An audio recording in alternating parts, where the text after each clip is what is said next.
और teacher education के साथ लगातार जुड़े रहे हैं।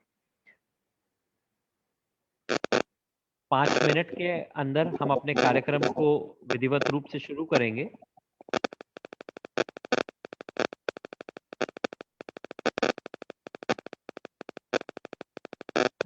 रामाकृष्ण सर, आपके यहाँ से थोड़ा कोई वॉइस आ रहा है, मुझे लगता है शायद ये जो लीड लगी है फोन में उसकी वजह से आ रहा है डिस्टरबेंस। एक बार अनप्लग करके।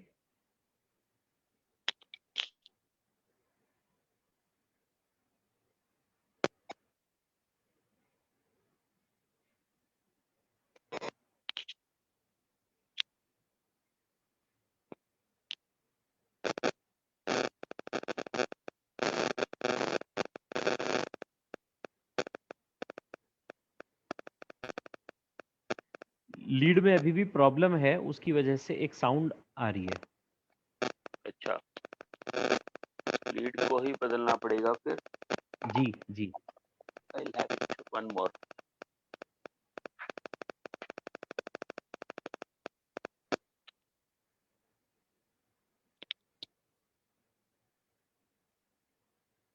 विद्या भारती उच्च शिक्षा संस्थान की इन व्याख्यान मालाओं में मेरा निरंतर साथ दे रहे हमारे बड़े भाई और साथी आदरणीय विपिन राठी जी, प्रिंसिपल नेहरू नगर विद्या भारती, आप भी हमारे साथ जुड़े हुए हैं। सर, मैं आपका भी विद्या भारती उच्च शिक्षा संस्थान की ओर से हार्दिक स्वागत एवं अभिनंदन करता हूँ। जी, प्रणाम सबको। नमस्कार अनुराग जी। जी नमस्कार भाई साहब।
अभी क्या कुछ कम हुआ है?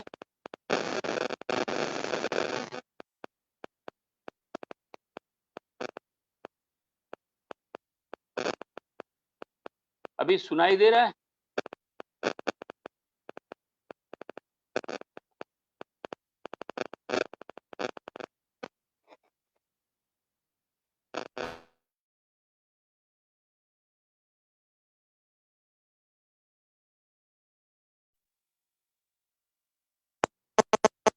भाई साहब, सुनाई दे रहा है?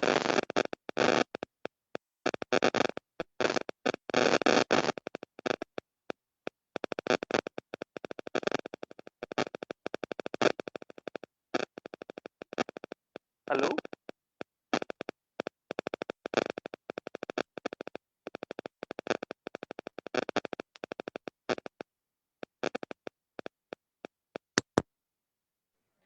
सर, ये अभी भी आवाज है तो या तो बिना लीड के ही प्रयोग करना। अभी रुकिए। अभी अभी क्या करना है? अभी सुनाई दे रहा है? दे रहा है सर। जी, अभी दे रहा है। ठीक है। अभी ठीक है। अभी दूसरे के लिए मैंने भेजा है, इस बीच में तो हाँ। नहीं तो सर, काम चला सकते हैं। आप बिना लीड के भी अगर बोलेंगे तो इजीली रहेगा। एक बार बिना लीड के ट्राई करिए।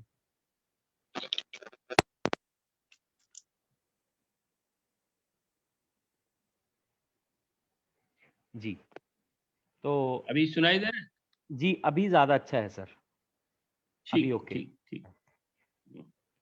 विद्या भारती उच्च शिक्षा संस्थान की ओर से मैं अनुराग सिंघल आप सभी का हार्दिक स्वागत एवं अभिनंदन करता हूं। विद्या भारती उच्च शिक्षा संस्थान हमारे राष्ट्रीय संगठन मंत्री आदरणीय प्रकाश जी भाई साहब के नेतृत्व में कार्यरत है। इसके साथ ही एक रिसर्च टीम का गठन हमारे राष्ट्रीय सह संगठन मंत्री आदरणीय रघुनंदन जी के मार्गदर्शन में नोएडा के शिशु मंदिर में हुआ है। और राष्ट्रीय शिक्षा नीति इसका क्रियान्वयन राष्ट्र भर में कैसे हो, ऐसी कल्पना को लेके यह रिसर्च टीम काम कर रही है। मैं अनुराग सिंघल उसी रिसर्च टीम का एक सदस्य हूं।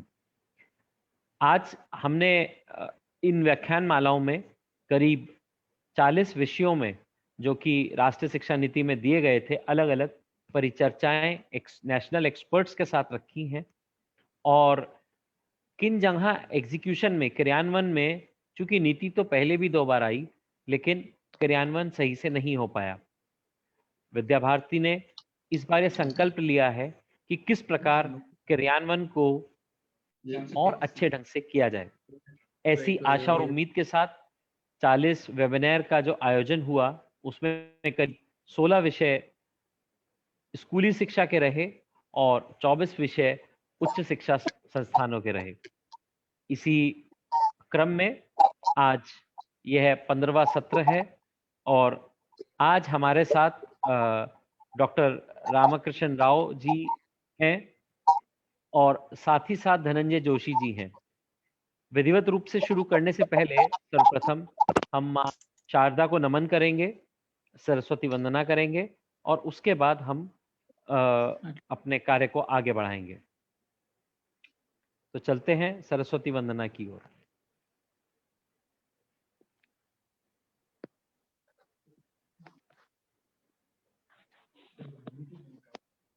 या कुंदेन्दु तुषार हार धवला, या शुभ्रवस्ता व्रता, या वीणा वरदंड मंडित करा, या श्वेत पद्मासना, या ब्रह्माच्युत शंकर प्रभृतिभिर्देवे सदा वंदिता, सा मां पातु सरस्वती भगवती निशेषजाड्यापहा। शुक्लां ब्रह्म विचारसार परमा माघ्यां जगत व्यापिनीं, वीणा पुस्तक धारिणीं भयदां जाड्यान्धकार पाहं, हस्ते स्फटिकमालिकां विधतिं, पद्मासने संस्थितां परमेश्वरीं भगवतीं बुद्धिप्रदां शारदां। माँ सरस्वती की वंदना के साथ ही हम आज के सत्र को आगे बढ़ाने के से पहले आज के इस सत्र में मेरे साथ मॉडरेटर की भूमिका में आदरणीय संयुक्त रूप से आदरणीय विपिन राठी जी भी हैं। विपिन राठी जी गाजियाबाद स्थित नेहरू नगर विद्या मंदिर के प्रधानाचार्य हैं और साथ ही साथ हमारी राष्ट्रीय शिक्षा नीति के क्रियान्वयन टीम के साथ बढ़ चढ़ के पूरी तरह से सहयोग करते हैं। अब मैं डॉक्टर रामकृष्ण राव जी के इंट्रोडक्शन में वैसे कुछ भी कहना एक सूर्य को दीपक दिखाने के समान होगा। आप विद्या भारती के राष्ट्रीय अध्यक्ष हैं और इसके साथ साथ ही आप के जो मुख्य बात है वह आप एक अध्यापक हैं। स्कूली तंत्र से लेकर टीचर एजुकेशन तक, यूनिवर्सिटी लेवल तक, प्रत्येक विभाग, प्रत्येक संस्था में आप बारीकियों को, जमीनी हकीकतों को पूर्णतः से जानते हैं और आपके कर्तृत्व से ही जो आपका एक्सपीरियंस है जो सुनने के लिए मिलेगा, शायद हमें आज उसका सबसे बड़ा लाभ रहेगा। मैं आदरणीय रामाकृष्ण राव जी से रिक्वेस्ट करूंगा कि सर आज के सत्र को आप शुरू करें, और पहले हम आपको सुनेंगे, फिर हम आदरणीय धनंजय जोशी जी को सुनेंगे, और उसके बाद हम एक परिचर्चा के रूप में जो भी हमारे प्रश्न साथियों के द्वारा आएंगे उनको हम आपके समक्ष रखेंगे। तो आदरणीय Ramakrishna Rao sir, thank you sir. नमः सर्वेभ्यः। सबको प्रणाम। प्रोफेसर धनंजय जोशी जी, बाकी academicians, educationalist across the country, जो टॉपिक है हमारे लिए अत्यंत प्रिय भी है। School A centre for social change and service. National education policy अभी नई जो आई है उसमें भी उल्लेख हुआ है। उसमें क्या उल्लेख हुआ है? Schools are to be promoted as सामाजिक चेतना केंद्रास। It's an indication to enhance social responsibilities of educational institutions. मैंने सामाजिक चेतना केंद्र कब बन सकते हैं? मैंने समाज के लिए कुछ करेंगे, समाज के साथ करेंगे, तभी हो सकता है। Of course, we have been discussing about the future education of India. By 2050, it would be and more focus would be on life skills and social orientation.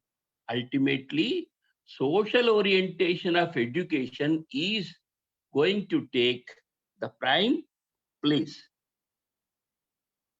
And अभी जो सामाजिक चेतना केंद्र बनना है ऐसा घोषणा हुई है, इसका अर्थ ये है कि this is one step forward in this direction. मैंने what is a school? A school is not a simple place where a student is shaped to be academically excellent with all-round development of personality by building value and spiritual base, but also be trained to become creative, innovative, experimentative, and producer of knowledge. This is one aspect. But other important one is that school is not an ivory tower. माने सबको उपलब्ध न हो ऐसा स्थिति नहीं दिखना चाहिए। It's not an ivory tower और an island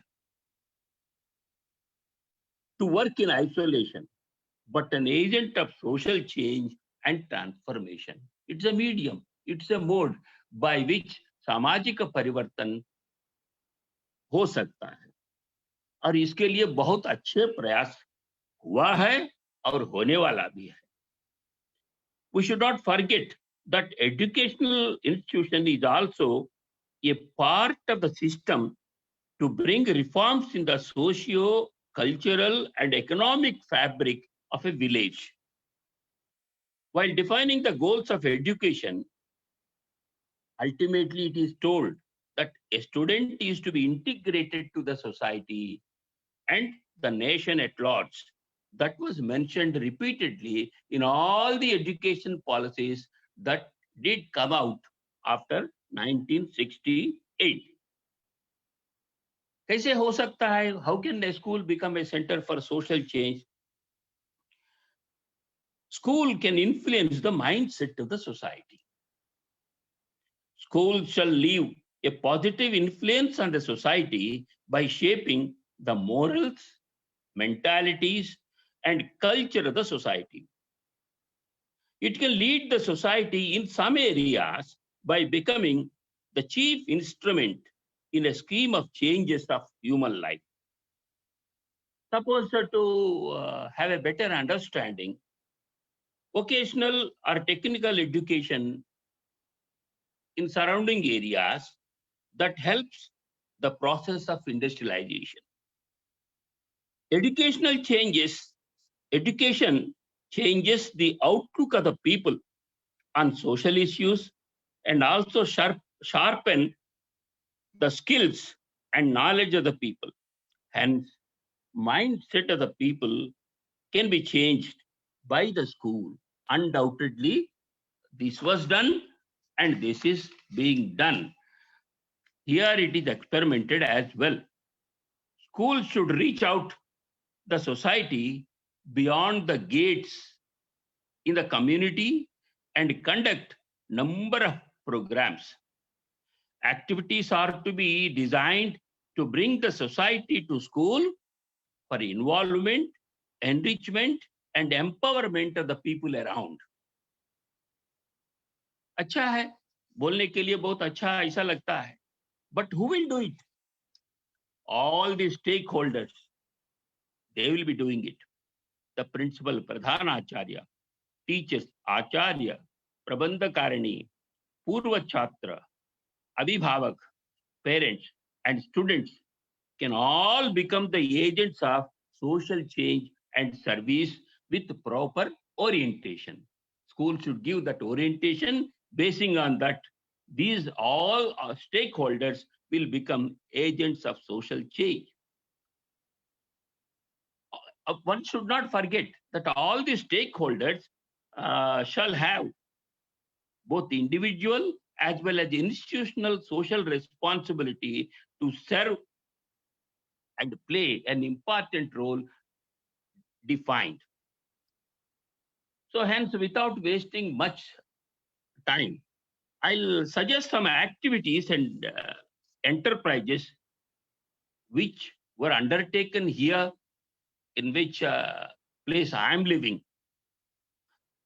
And of course, these can be suggestive, these can be indicative, these can give direction, but of course, if it makes you think in this direction, and you can also come out with a bigger plan. So some of the suggested activities which have been undertaken here. 1, adopting a village or slum by the school.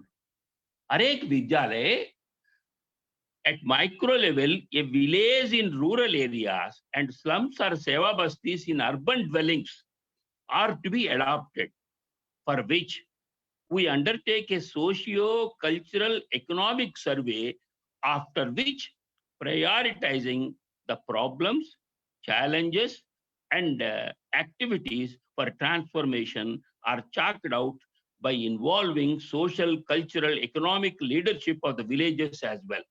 Then action plan follows. We have prepared a very good, questionnaire, and we have undertaken survey around villages and ultimately made a big plan. This was done long back. And it is done, it is experimented in many of the Vidya Bharati schools as well. In Surat, we made a special effort, and all the people were given special training as well.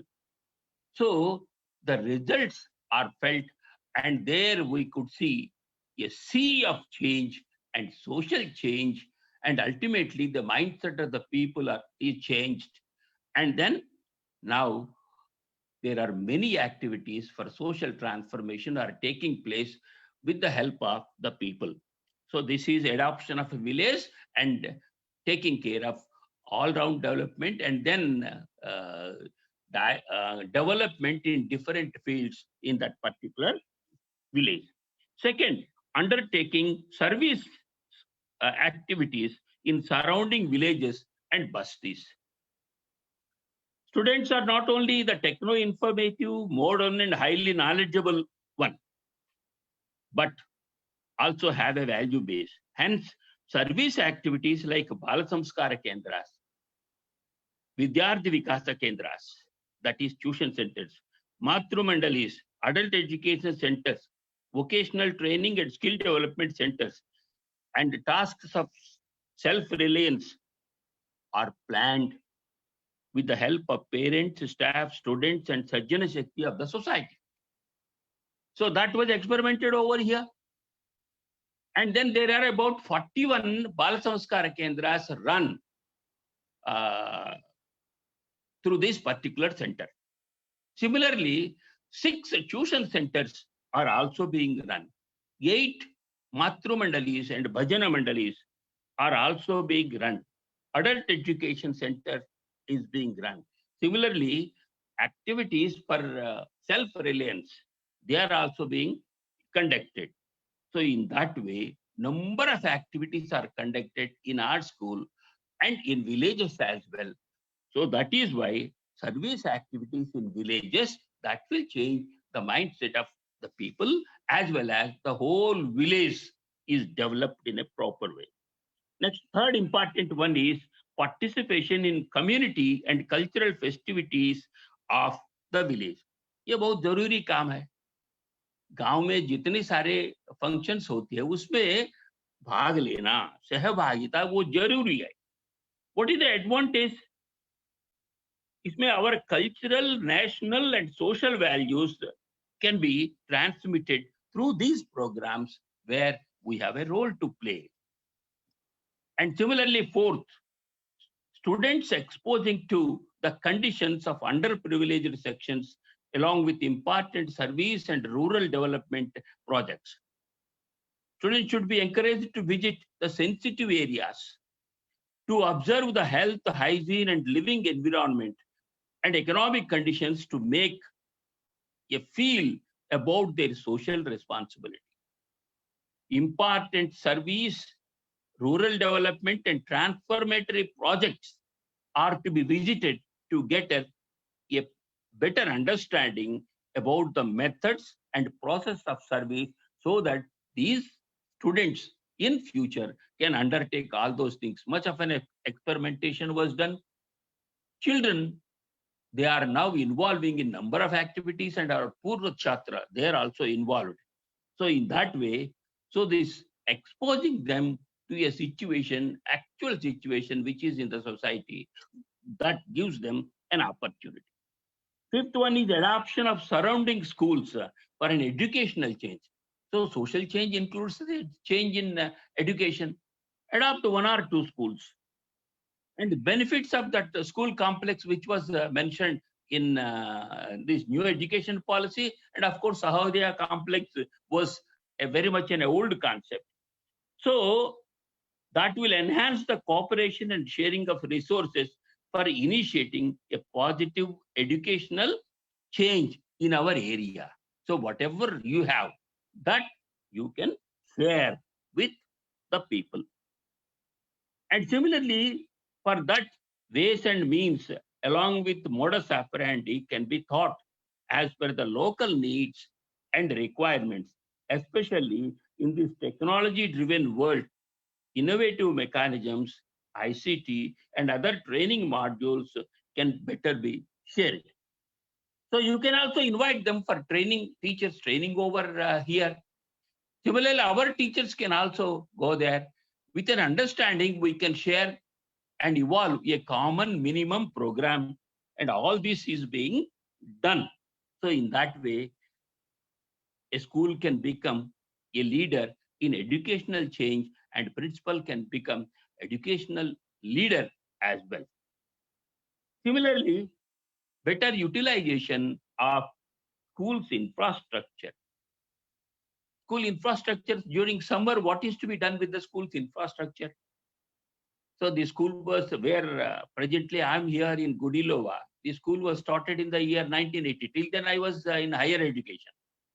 When I came down here, we thought that during summer we should hold a summer camp involving backward area students from all the 4 districts of Andhra Pradesh.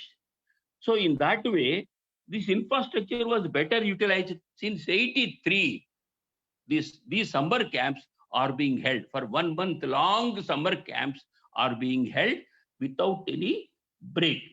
Similarly, yoga training, social awakening activity, cultural exchange programs, and skill development activities are all being planned on the campus, and we invite the society to participate in these programs.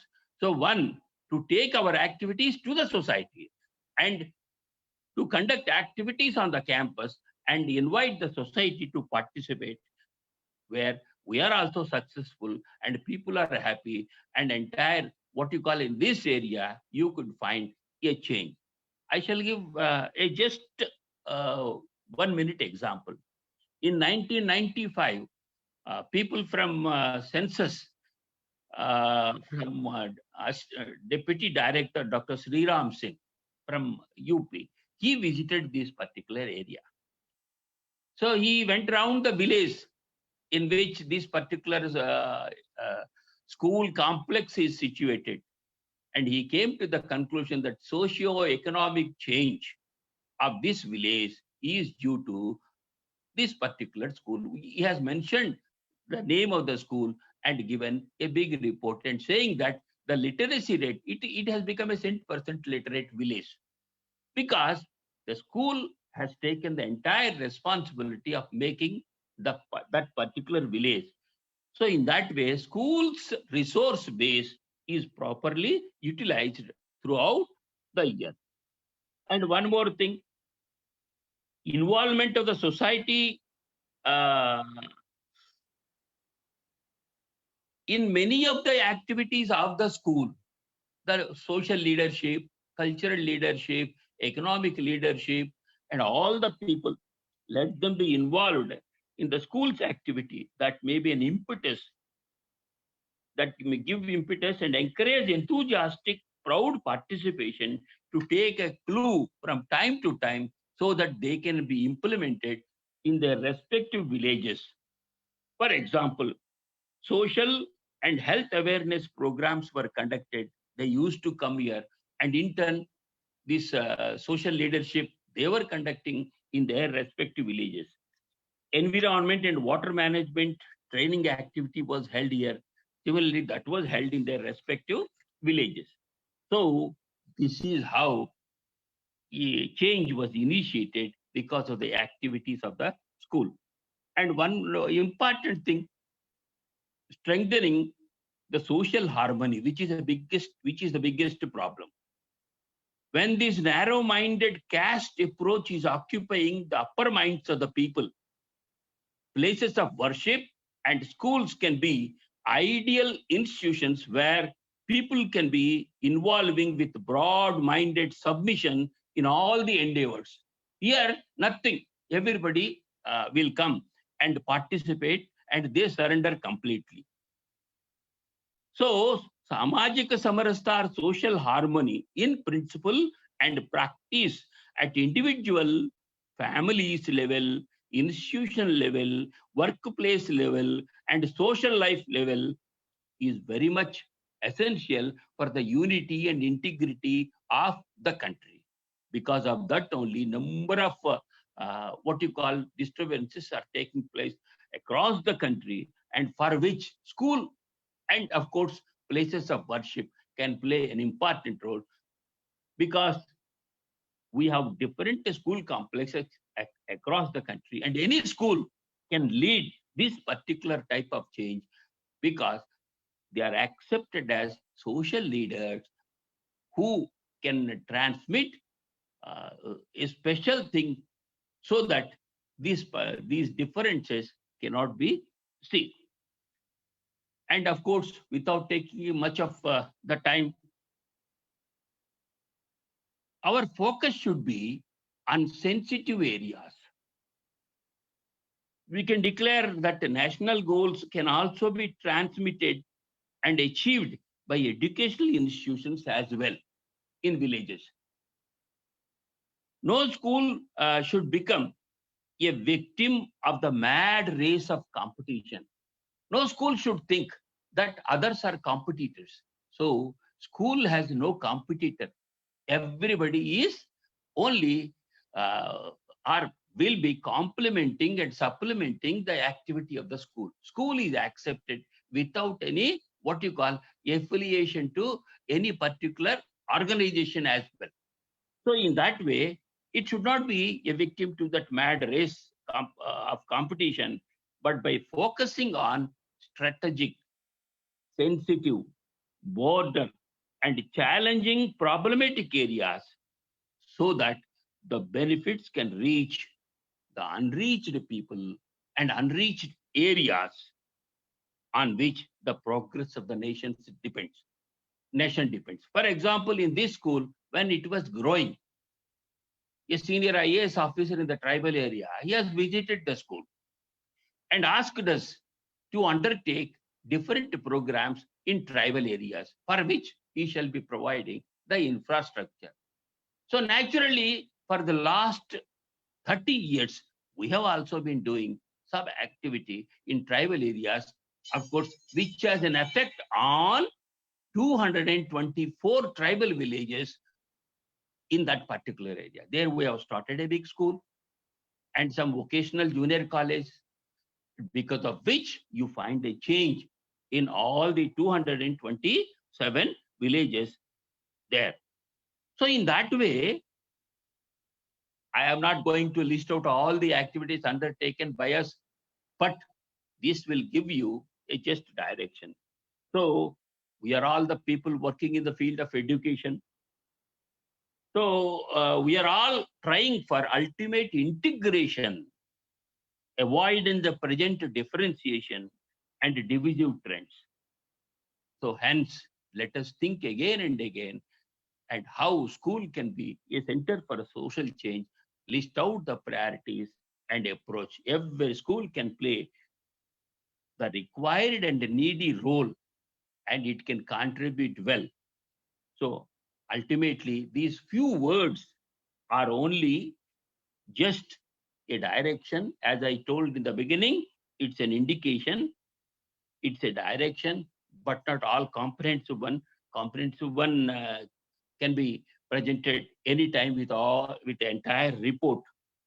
And this is only to initiate and activate the thinking process so that a detailed action plan can be drafted and approached, and we shine as models before the people and the society, so that others will also get inspired and motivated and undertake many of the programs for social change. Thank you. Have a nice day.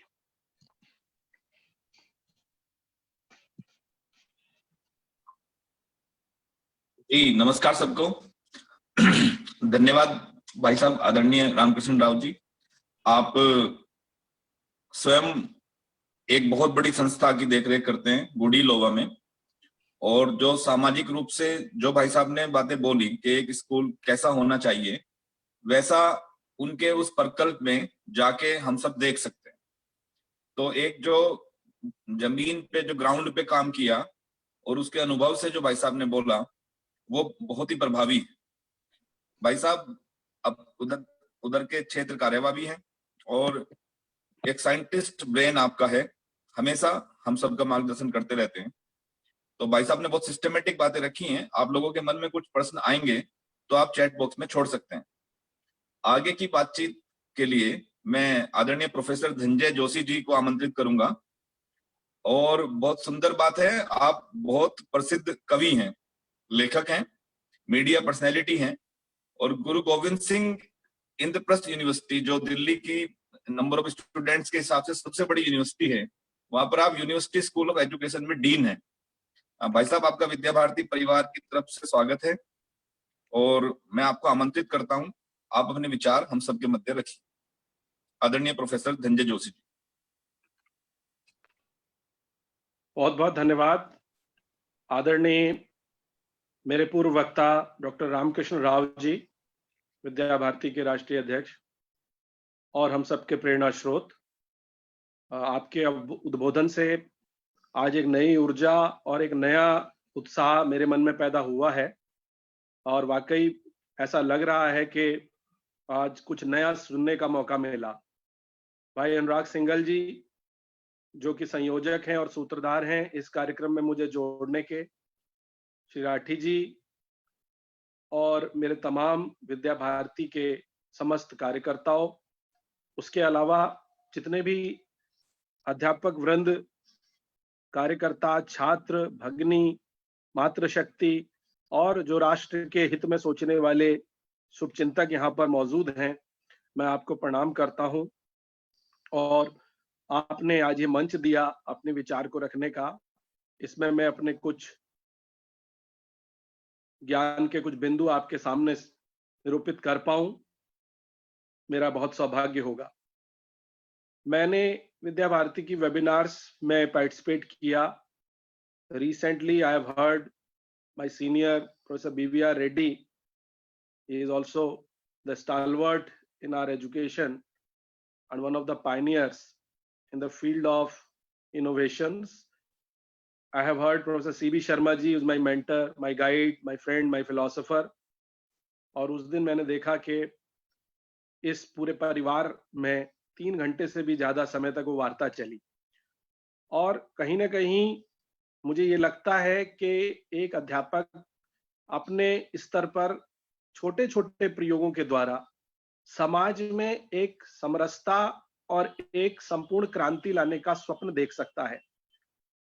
वो क्रांति जो जयप्रकाश नारायण ने देखी भारत में, और एक लोकतांत्रिक सरकार किस तरह लोकतांत्रिक सरकार में बदल जाती है 1975 में, और उसको किस तरीके से उन्होंने एक अपनी साधारण शक्ति के द्वारा, उन्होंने अध्यापकों के द्वारा, विद्यालय के विद्यार्थियों के द्वारा, कॉलेज के विद्यार्थियों की सहायता से उन्होंने एक नया प्रकल्प खड़ा किया। और उसी प्रकार भारत की मेधा, भारत की प्रज्ञा, भारत की इस जिजीविषा को आगे बढ़ाने में शिक्षकों का और विद्यालयों का स्थान सर्वोपरि रहा है। आप अगर प्रारंभ से ही देखें, विषय पर मैं अवश्य अपने विचार रखूंगा। हालांकि जितनी सुंदरता के साथ आदरणीय श्रद्धेय राव जी ने विचार रखे हैं, उसके बाद मेरे लिए कहने के लिए बहुत कुछ नहीं रह जाता। मैं इतिहास का विद्यार्थी हूँ, MA राजनीति विज्ञान और BA ऑनर्स राजनीति विज्ञान, MA समाजशास्त्र के बाद मैंने कुछ साल विद्यालयों में पढ़ाया, और विद्यालयों में दिल्ली के भी उन स्थापित एरिया के विद्यालयों में पढ़ाया, उन ऐसे विद्यालयों में पढ़ाया सुल्तानपुरी, जहांगीरपुरी, और भारत की नाक के नीचे दिल्ली में जो एक ऐसा एरिया है जिसको रिहेबिलिटेशन एरिया कहते हैं, जहां पर बच्चे कूड़ा बीनते हैं, जहां पर बच्चे जो है अपनी शाम को पहले वो लगाते हैं बाजारों में दुकानें, और उसके बाद वो बच्चे अपने परिवार के लिए कमाते हैं। तो मैंने उन बच्चों के साथ संवाद किया और ये जानने की प्रयास किया कि हम भारत, दैट इज इंडिया, का जब तक अंतर नहीं मिटाएंगे तब तक हम असली भारत का निर्माण नहीं कर सकते। जब तक इस राष्ट्र में दोहरी शिक्षा नीति चलेगी तब तक हम किसी भी शिक्षा नीति को अवलंबित नहीं कर सकते। भारत, दैट इज इंडिया, यानी एक वो भारत जिसके पास सब कुछ है, और एक वो भारत जहां पर अभी भी 6.5 करोड़ बाल मजदूर हैं जो शिवकाशी की फैक्ट्रियों में अपना जीवन लीला होम कर रहे हैं, अपना जीवन बर्बाद कर रहे हैं मिर्जापुर के कारखानों में। और मैंने समाज में उनके साथ बात करी और मैंने देखा कि एक तरफ वो शिक्षा व्यवस्था चल रही है जो कि दून स्कूल से आए हुए प्रधानमंत्री को पैदा करती है और ऐसे विद्यालयों का निर्माण करती है जहां पर देश के प्रशासकों के बच्चे, कुलीन मंत्रियों के बच्चे पढ़ते हैं। और एक तरफ हमने उन विद्यालयों में पढ़ाया जो कि बिल्कुल ही गरीबों के बच्चे, जहां पर किसानों के बच्चे और ऐसे माता पिताओं के बच्चे जो कि शिक्षा को अभी भी एक लग्जरी समझते हैं, उनके बच्चे। उनके साथ जब मैंने बातचीत करी, मैंने एक पुस्तक भी इस पर लिखी और उनकी अभिलाषा और उनकी अपेक्षा और उनकी एस्पिरेशंस की स्टडी करी। तो माननीय राव साहब, मैंने ऐसे बहुत सारे बच्चों की केस स्टडी करी जो कि जमीन पर काम कर रहे हैं और सपना देखते हैं भारत की बुलंदी पे पहुंचने का। वही सपना जैसा कि APJ अब्दुल कलाम ने देखा था रामेश्वरम से और देश के मिसाइल मैन बने थे, वही सपना जैसा हमारे आदरणीय प्रधानमंत्री जी ने देखा था और एक छोटे से जिले वरनार से चाय वाले के घर से पैदा होकर आज राष्ट्र के इतने बड़े नायक बने। उनके सपने उतने ही ऊंचे हैं लेकिन क्या विद्यालय और क्या विद्यालय व्यवस्था उनके सपनों को आयाम दे रही है? क्या विद्यालय और ये पूरी की पूरी शिक्षा व्यवस्था उनके लिए कुछ कारगर कर रही है? जैसा कि आपने कहा, ये नई शिक्षा नीति चेतना जागृत करने की बात करती है। तो क्या हम वो चेतना जागृत कर पा रहे हैं? हम विद्यालयों को समाज से जोड़ पा रहे हैं? जो ये विषय कहता है कि सामाजिक परिवर्तन की बात, सोशल चेंज की बात करने, तो क्या विद्यालय आज एक संकुल का कार्य कर रहे हैं, एक सोशल कंसेंटाइजेशन का कार्य कर रहे हैं, जिसको थर्ड वर्ल्ड वॉर के कंसेप्ट में पॉलो फ्रेरे कहता है पेडागोजी ऑफ द ऑप्रेस्ड। क्या शिक्षा औपनिवेशिक गुलाम नहीं पैदा कर रही? आज पूरी की पूरी जो शिक्षा और विद्यालय व्यवस्था है वो अभी भी उसी औपनिवेशिक मानसिकता से चलाई जा रही है। वो औपनिवेशिक मानसिकता अभी भी हमें आर्मी ऑफ क्लर्क्स बनाने वाले ही विद्यार्थियों का एक समूह बनाने में अग्रसर है। आज भी हम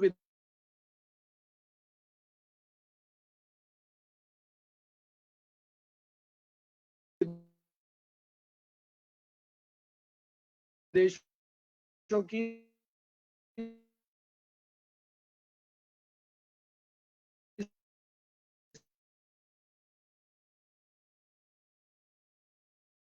सेवा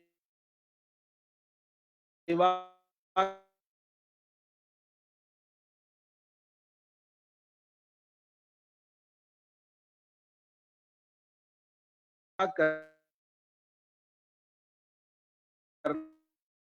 वाले विद्यार्थियों का निर्माण कर, जिनका सपना भारत से बाहर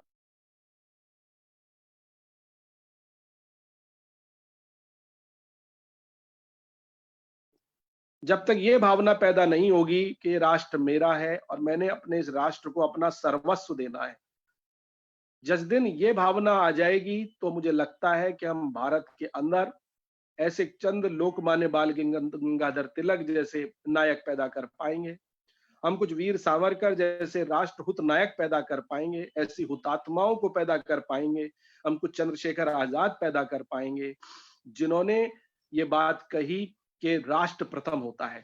तो ये जो नई शिक्षा नीति है हमें ये परिप्रेक्ष्य देती है कि राष्ट्र प्रथम की भावना हमारे विद्यार्थियों में आज आनी चाहिए और किताबों से नहीं आनी चाहिए, संस्कारों से आनी चाहिए।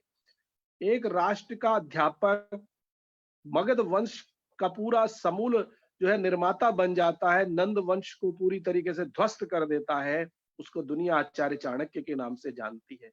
एक छोटे से विद्यार्थी को उन्होंने चंद्रगुप्त मौर्य से महाराज चंद्रगुप्त मौर्य बना दिया। तो क्या ऐसी हमारी शिक्षा व्यवस्था है, ऐसे हमारे शिक्षक हैं? तो ये एक साधारण सी बात है कि हम आज शिक्षकों को, हेल्थ वर्कर्स को, एजुकेशन वर्कर्स को एक ही नजर से देखते हैं। वो भी उसी प्रकार से प्रक्रिया का एक अंग बन के रह गए हैं। उनका दायित्व भी मात्र कक्षाओं में कक्षा लेना और उसके बाद अपना कर्तव्य इतिश्री करके घर चले जाना रह गया है। जब तक हम अपने कर्तव्यों की इतिश्री केवल इसी आधार पे नहीं समझेंगे कि मेरा डीए कितना बढ़ा, मुझे छठा वेतनमान मिला नहीं मिला, मुझे सातवां वेतनमान में क्या फायदा हुआ, क्या मुझे और लाभ मिलेंगे। मेरे अध्यापक थे जिन्होंने मुझे पढ़ाया, वो मुझसे अक्सर ये कहते थे कि जब मैं विद्यालय से जाता हूँ तो मैं एक बार विद्यालय की तरफ पीछे पलट के देखता हूँ और ये देखता हूँ कि क्या मैंने आज इस विश्वविद्यालय को क्या दिया। एक बार ये पूछने की आवश्यकता है कि आज क्या मैंने अपने विद्यालय के लिए नया किया, क्या मेरे किसी कार्य से आज देश का कुछ भला हो पाया। मुझे प्रसिद्ध जॉन एफ कैनेडी की वो पंक्ति याद आती है जो कहते थे कि should not ask your what your country has contributed in yourself, rather you ask that what you have done for your nation, what you have contributed for your nation.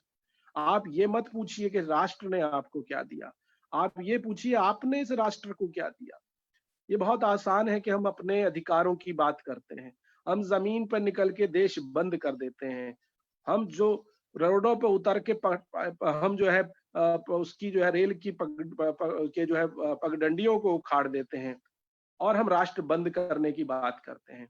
लेकिन क्या हमने राष्ट्र को दिया? ये भावना हमारे अंदर आती है, जिस देश में हमने इतना कुछ हमें यहाँ से मिला, क्या बदले में हमने इसे कुछ दिया? आप देखिए कि जब मैं विद्यालय की बात करता हूँ तो मेरे को याद आता है जब मैं अपने प्राथमिक विद्यालय में था तो वहां एक सूक्ति लिखी हुई होती थी और जिसको मैं पढ़ के बड़ा मुझे वो बाद में समझ में आई, उस वक्त मुझे समझ नहीं वो बात आ पाती थी। उसमें लिखा होता था, शिक्षार्थ आइए और सेवार्थ जाइए, अर्थात शिक्षा के लिए आइए और सेवा के लिए जाइए। वो शिक्षार्थ आना तो रहा, लेकिन सेवार्थ जाना कहीं न कहीं खत्म हो गया। जब तक हम शिक्षार्थ को सेवार्थ से नहीं जोड़ेंगे, जब तक हम समाज के हर वर्ग तक नहीं पहुंचेंगे, जब तक हम विद्यार्थियों के मन में यह भावना नहीं जगाएंगे कि केवल शिक्षा के लिए नहीं आना है, हमें समाज की सेवा तक भी जाना है। हर व्यक्ति पर कुछ प्रारब्ध से ही कुछ ऋण होते हैं। इसमें से प्रथम ऋण है मातृ ऋण। हमारे यहाँ कहा भी जाता है, मातृ देवो भव, पितृ देवो भव, आचार्य देवो भव, अतिथि देवो भव।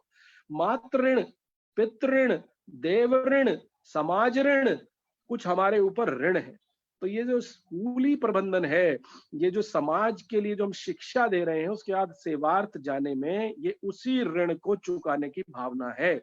जब तक हम इस समाज के अंदर समाज का ऋण नहीं चुकाएंगे, तो हमारे ऊपर बहुत तरीके के कर्ज रह जाते हैं। और मुझे लगता है एक अध्यापक या एक कोई भी विद्यार्थी वही असली विद्यार्थी और वही असली शिक्षक है जो अपने विद्यार्थियों के अंदर ऐसे संस्कारों का पुष्पित और पल्लवन करे, उनके अंदर ऐसी भावनाओं को विकसित करे कि वो राष्ट्र प्रथम की भावना से ओतप्रोत हो। और ये किसी तरीके से उन्हें पाठ्यचर्या में नहीं पढ़ाया जाए, ये संस्कार में होना चाहिए। जब तक हम औपनिवेशिक शिक्षा के अंतर्गत रहेंगे, जब तक हम भारत की अपनी शिक्षा व्यवस्था पर अवलंबन नहीं करेंगे, हम अपना एक ढांचा नहीं बनाएंगे, तब तक हम एक राष्ट्र प्रथम का जो सपना ये शिक्षा नीति देखती है, एक चेतना का जो नक्शा देखती है, वो नहीं कर पाएंगे। हम जब तक औपनिवेशिक चश्मे से सारी शिक्षा व्यवस्था को चला रहे हैं, आज भी जितनी भी पाठ्यक्रम के अंदर आप देखिए, जो भी दार्शनिकों की बात करें, मैं अगर दर्शन शास्त्र की बात करूं तो सुकरात से शुरू होती है, प्लेटो पे आके खत्म हो जाती है। हम उस मानसिकता से निकलें और हम ये देखें कि उन लोगों ने क्या क्या किया जो भारत के मनीषी थे, जिन्होंने सुकरात और जिन्होंने प्लेटो और अरिस्टोटल से पहले दुनिया को ज्ञान दिया, दुनिया के अंदर ज्ञान की एक नई तस्वीर प्रस्तुत करी। उन लोगों के विषय में नहीं पढ़ाएंगे, महर्षि कर्णाद के विषय में नहीं पढ़ाएंगे, पातंजलि के विषय में नहीं पढ़ाएंगे, मुनि विश्वामित्र भारद्वाज के विषय में नहीं पढ़ाएंगे। और उनके ज्ञान को माइथोलॉजी कहना, मिथ्यावाद कहना, और उस पूरी व्यवस्था से जब तक हम नहीं निकलेंगे, तब तक हम एक ऐसे समाज का निर्माण नहीं कर पाएंगे जिसके अंदर आत्म सम्मान की भावना आ पाए। और दूसरी माननी मैं ये बात करना चाहता हूं कि जो दोहरी शिक्षा नीति है वह भी समाप्त होनी चाहिए। एक तरफ ऐसे प्रभु वर्ग के लिए विद्यालय है जहां पर आप अपने बच्चों को पढ़ाते हैं, और दूसरी तरफ ऐसे समाज के वंचित वर्गों के विद्यालय हैं जहां पर कोई बच्चों को पढ़ाना नहीं चाहता। एक आज क्लर्क भी, एक चपरासी भी अपने बच्चे को सरकारी स्कूलों में नहीं पढ़ाना चाहता। क्या वजह है?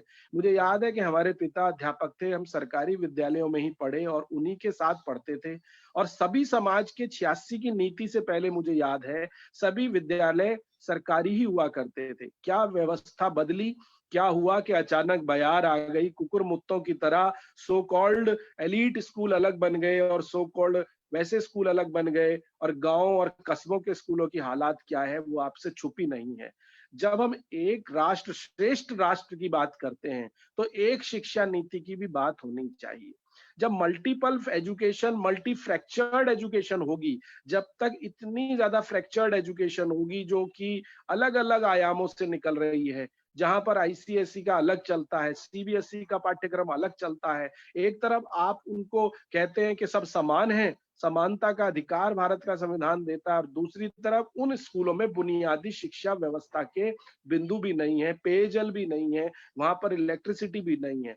तो मुझे लगता है कि मूल में ही कहीं भूल है। हमें इस दोहरी शिक्षा नीति को बदलना पड़ेगा। कोई भी राष्ट्र विकसित तभी हुआ है, अगर आप आज कहते हैं अमेरिका राष्ट्र विकसित राष्ट्र है, आज कहते हैं आप ऑस्ट्रेलिया एक विकसित राष्ट्र है, आप कहते हैं जापान एक विकसित राष्ट्र है, कोरिया छोटा सा देश है, दक्षिण कोरिया, वियतनाम, इतने छोटे छोटे देश है। मैंने इन कुछ देशों का दौरा किया। आपसे वो बात मैं कोई नई बात नहीं कह रहा हूं, उनकी जो तरक्की का रास्ता है वो उनके विद्यालयों से जाता है। वहां पर एक तरह की शिक्षा व्यवस्था, एक तरीके के पाठ्यक्रम, एक तरह के अध्यापक, और अध्यापकों में भी ये कोई हायरार्की नहीं है कि ये विश्वविद्यालय का अध्यापक है तो ये प्रोफेसर है तो कोई बहुत ऊंचा आदमी है। वहां सबसे ज्यादा पूजा उस शिक्षक की होती है जो सबसे निचले दर्जे पे पढ़ाता है। उस शिक्षक को माना जाता है जो सबसे ज्यादा मेहनत करता है प्राथमिक शिक्षा में, क्योंकि प्राथमिक शिक्षा हमारी रीढ़ की हड्डी होती है। और प्राथमिक शिक्षा को हम अपने यहाँ पर बड़ी उपेक्षा की नजर से देखते हैं। हमारे यहाँ हायरार्की है पीआरटी, टीजीटी, पीजीटी, फिर उसके बाद प्रवक्ता, उच्च प्रवक्ता और प्राध्यापक और प्रोफेसर। हमने क्योंकि मैं यहाँ पर इस बात को इसलिए दावे से कह सकता हूँ, मैंने हर लैडर पर, शिक्षा के हर स्तर पर पढ़ा के देखा, तो मुझे लगा यहाँ वो तरीके की औपनिवेशिक मानसिकता कहीं ना कहीं अभी शिक्षकों में भी है कि जो जितना ऊंचे स्तर पर पढ़ाएगा वो अपने से नीचे वाले को दोयम दर्जे से देखेगा। और ये जो हमारे विद्यालयों और विश्वविद्यालयों के बीच में आज एक रूपता और एक सामंजस्यता का जो अभाव है, वो आइवरी टावर जो आप वर्ड यूज कर रहे थे, वो आइवरी टावर ही है। विश्वविद्यालय अपनी तरफ अपनी अलग तरीके के राग में चलते हैं और विद्यालय अलग तरीके की अपने उसमें चलते हैं। उनका आपस में तादाम्य क्यों नहीं है? जबकि कोठारी कमीशन 1964 में कहता है कि महाविद्यालयों को अडॉप्ट करना चाहिए, यूनिवर्सिटीज को स्कूलों को अडॉप्ट करना चाहिए, यूनिवर्सिटीज विश्वविद्यालयों को, कॉलेजेस को साथ, प्राथमिक विद्यालयों को, महाविद्यालयों को साथ लेके चलना चाहिए। आप किसी भी बड़े देश में जाएं तो वहां पर इस आधार पर ही वहां पर शिक्षा दी जाती है कि वो विद्यार्थी समाज के लिए कितना अपना श्रम दे रहे हैं। हमारी श्रम आधारित शिक्षा व्यवस्था पूरी तरीके से खत्म हो गई और हमने सिर्फ उच्च पद धारण करने वाली शिक्षा ये पैदा कर दी कि घर का जोगी जोगड़ा, गांव घाट का संत। जब तक मेड इन अमेरिका नहीं लगा, जब तक ठप्पा मेड इन इंग्लैंड नहीं लगा, हमने उसको कोई तवज्जो नहीं दी। हमने अपने भारतीय चिंतकों को गीजू भाई बधेका जैसे जो छोटे से भावनगर गुजरात में प्रयोग करते हैं, उनकी शिक्षा पद्धति को नहीं पढ़ाया। हमने मैडम मौर्या मोंटेसरी को पढ़ाया, हमने फ्रोबेल को पढ़ाया, हमने किंडरगार्टन को पढ़ाया, हमने लालवेत पचवर्षाणी 10 वर्षी ताणियत प्राप्नोतु 16 वर्षे पुत्र मित्रे समाचरे की भावना वाले आचार्य कौटिल्य को नहीं पढ़ाया। हमने सुभाषितानी में जो लिखा गया दबादे अभिवादनशीलश्च नित्य व्रतोपसेविनम चत्वारस्य तस्य वर्धन्ते आयुर्विद्या यशोबलम, ये सारी चीजें हमारी शिक्षा व्यवस्था का आधार थी। इन आधारभूत वाक्यों को जब तक हम पुनर्जीवित नहीं करेंगे, और उसके लिए नीतियों से नहीं होगा, संचेतना से होगा। नीतियां आई गई, 86 की नीति से पहले 64 में जब पहली बार राष्ट्रीय शिक्षा आयोग बना, 66 में पहली नीति आई थी माननीय, उसके बाद 86 में राजीव गांधी जी एक और शिक्षा नीति लेके आए। नीतियां आई और गई, और किसी ने कहा कि we are very good in exhibition, in 70 years we are doing the exhibition, what we are failing, we are failing in implementation. Why we are failing? कि तालीम का शोर इतना, मुझे याद आता है एक वो बद्र साहब का शेर कि तहजीब पर जोर इतना, बरकत जो नहीं होती सिर्फ नीयत की खराबी है। Unless and until our नीयत will be clear, अगर हमारी नीयत साफ नहीं होगी, कैसी नीयत? राजनीतिक नीयत। कैसी नीयत? सामाजिक नीयत। जब तक नहीं तो वो एग्जीबिशन में ही धरी रह जाएंगी वो नीतियां, वो इम्प्लीमेंटेशन नहीं हो पाएगा। उनको इम्प्लीमेंट करना है तो हमें अपनी नीयत को साफ करना पड़ेगा। 6.5% जीडीपी की बात कोठारी कमीशन ने करी थी, आज तक भी हम 5% सकल घरेलू उत्पाद का शिक्षा को नहीं दे पा रहे।